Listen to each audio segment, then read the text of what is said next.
Friends house wife लकिस blog को welcome करछि। तो फ्रेंड्स आज मु आपण मानक अंडा करी केमती कली मु आपण को शेयर करबी। तो चलନ୍ତୁ देखिबा अंडा करी केमती मु बनाउछि। फ्रेंड्स मु एबे नॉन स्टिक रे तेल बसै देछि। तेलटा पूरा ताती गलानी मोर। मु एबे खाड़ा मसला पकाउछि। आपण मान देखि पाथबे दालचीनी गोटे दी खंड छोट छोट दी खंड आ लवंग आ गोलमरिच तेजपत्र आ सब को भल भाव भाजी दूचे मो काठर ननस्टिक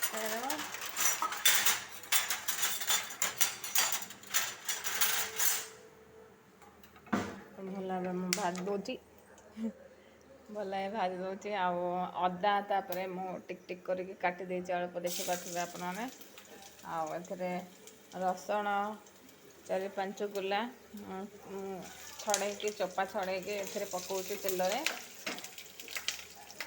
आ पियाज अबे पकई दूचे तेल रे भाजी के आपको मु ग्राइंडिंग करबे।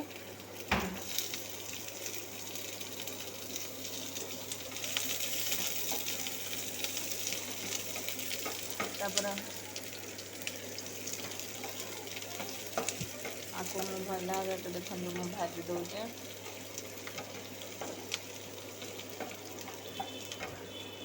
देखो गोल्डन ब्राउन पियाज को माने लाल हो सारा स्मूथ हो सारापर आम टमाटो पकेबा। टमाटो पकईकि भांगी देवा। टमाटा मिल गलापर आम आपको ठंडा करने को छाड़देवा ग्राइंडिंग करवा। फ्रेंड्स देखो मुझे भाजी देती मोर पूरा टमाटा स्मूथ है मु पूरा मसला को काढ़ी देती गोटे पटे काढ़ी यहाँ को ठंडा करके मु ग्राइंडिंग करी आउटे तेल मु पकई देती अंडा को मु बॉईल कर देती करके तार चोपा छड़े मु आगुरी रखी से मु भल भाव आपको पूरा पूरा माने गोल्डन ब्राउन है पर्यंत मु पूरा आपको भल भाव तेल में भाजीदेवी।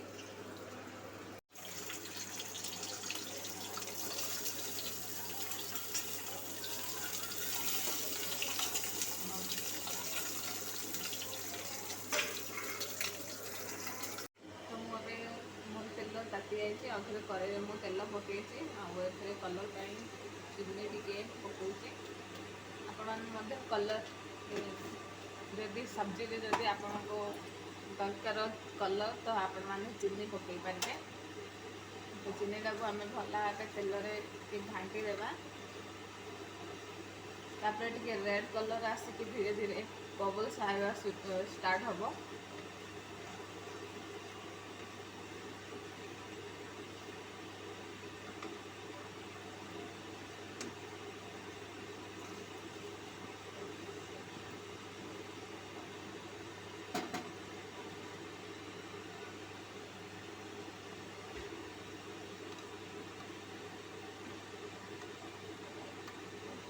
आप देखा तो देखो बबल्स आवा स्टार्ट हो गला कलर आसब तो आम ए पकड़ा अल्प चना जाए पकाउची मु फुटण जीरा पकाउची सोरष पकाउची फुटण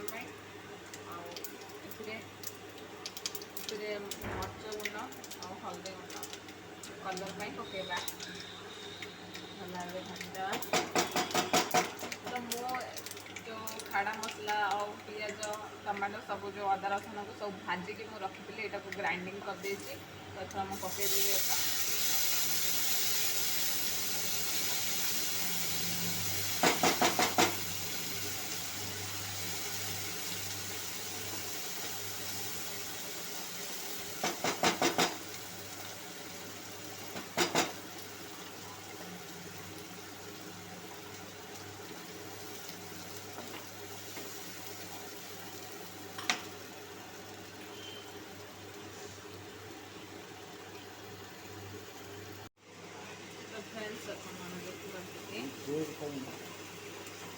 आप देखिए तेल को भल भाव भाजुची मसलाटा को तेल रे देख साइड बड़े केमती बाहर तेल टे बाहरी पड़ा तेल टे बाहर बाहर देखो आप मो जीरा पाउडर गोटे चामच पकेली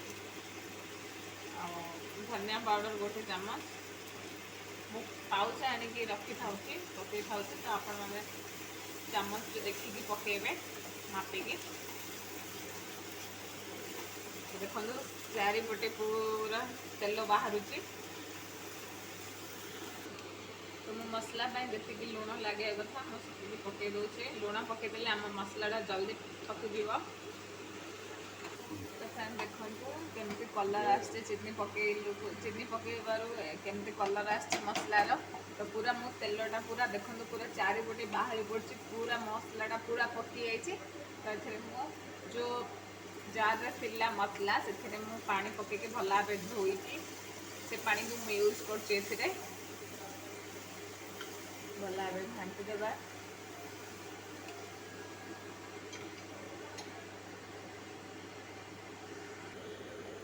ତ ଫ୍ରେଣ୍ଡସ୍ ଆପଣମାନେ ଦେଖିପାରୁଥିବେ ମୁଁ ଏଥିରେ ଚିକେନ୍ ମସଲା ୟୁଜ୍ କଲି।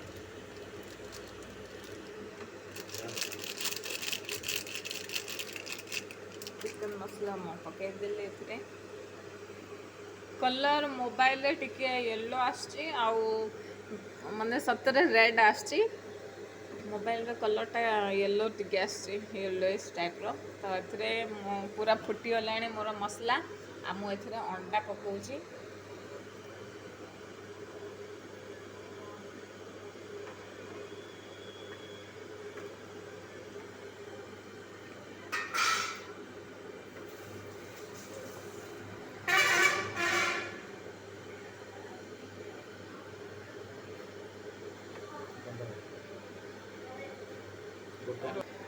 ତ ଫ୍ରେଣ୍ଡସ୍ ସେଥିରେ ମୁଁ ଗୋଟେ ଅଣ୍ଡା ଭାଙ୍ଗି ଦେଇଛି।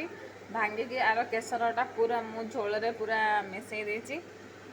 ତାର ଅଣ୍ଡାର ଟେଷ୍ଟଟା ଟିକେ ଆଉ ଟିକେ ବଢ଼ିବା ପାଇଁ ଅଣ୍ଡା କରିର। ତ ପୁରା କେଶରଟା ପୁରା ମୁଁ ମିଳେଇ ଦେଇଛି। ଦେଖିପାରୁଥିବେ ଆପଣମାନେ ମୁଁ କେମିତି ଭାଙ୍ଗିକି ତା କେଶରଟାକୁ ମିଳେଇ ଦେଇଛି। ଗୋଟେ ଅଣ୍ଡା ଟିକ୍ ଟିକ୍ କରିକି ମୁଁ ପୁରା ମିଶାଇ ଦେଇଛି ଏଥିରେ। ତ ଏବେ ବନେଇ ତ ଆମର ଫ୍ରେଣ୍ଡସ୍ ଅଣ୍ଡା କରି ଏଠି ପୁରା ଅଣ୍ଡା ତରକାରୀ ଫୁଟିଗଲା। ହେଇଗଲା, ବନିଗଲା।